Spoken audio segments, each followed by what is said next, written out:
бірақ жаңа айтып өттім ғой, өмірінің ең соңына дейін, күніне дейін қолынан қаламды ұстамаған ағамыздың бірі. Иә, мен өмірден өтпес бұрын 2-3 жыл бұрын іссапарға жүріп бара жатып, 1 сағаттай отырып сөйлестік. Ол болашақтың жоспарын, мықты үлкен жоспар құрылған еді. Өзінің бір Рақымжан үйін ашсам деген ойлар болып еді. Соныменен тағы да мына қазақ жазушыларын, сол жердегі жас ақындардың басын біріктірсем деген ниетте болып еді. Оның бәрі орындалар. Ол кейінгі ұрпақтың еншісіне қалды ғой. Бірақ Рақаңның әлде қойылмай жатқан спектакльдері қалды, шыны керек. Қалғанда негізі қазақ театрларының бәрінде қойылып болды. Бар. Енді соңғысы осы жазылған Ғабиті. Ғабиті, мысалы бұйырса, осы май айында да отыр, аяғына Ғабит Мүсіреп атындағы жас үстінде театры қойып жатыр. Мұрат Ахматовтың өзі қойып жатқан болу керек, біз премьерасына келеміз. Енді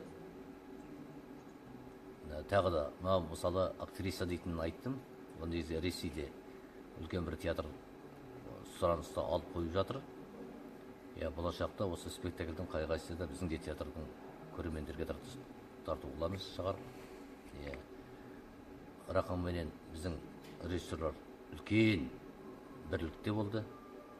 Соның бірі Жанат тілді айтпейтін азамат, Рақаңның бірнеше спектакль дүниеге келген, жарыққа келген режиссердің бірі.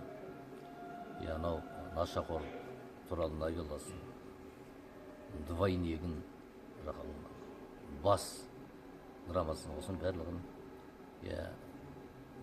режиссер осы Жанат тілді.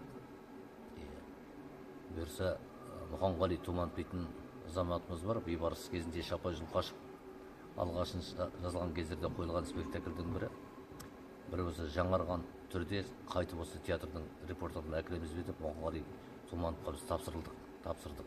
Бұйырса, Бейбарыста біз өз еліміздің сахнасында. Біз енді Бейбарыстың елінен дейміз, Махамбеттің елінен дейміз. Біздің негізі репертуарымызда олар болу керек деп ойлаймыз. Сондықтан біздің осы беткестер спектакліміз осы Бейбарыс болады. Болашақта.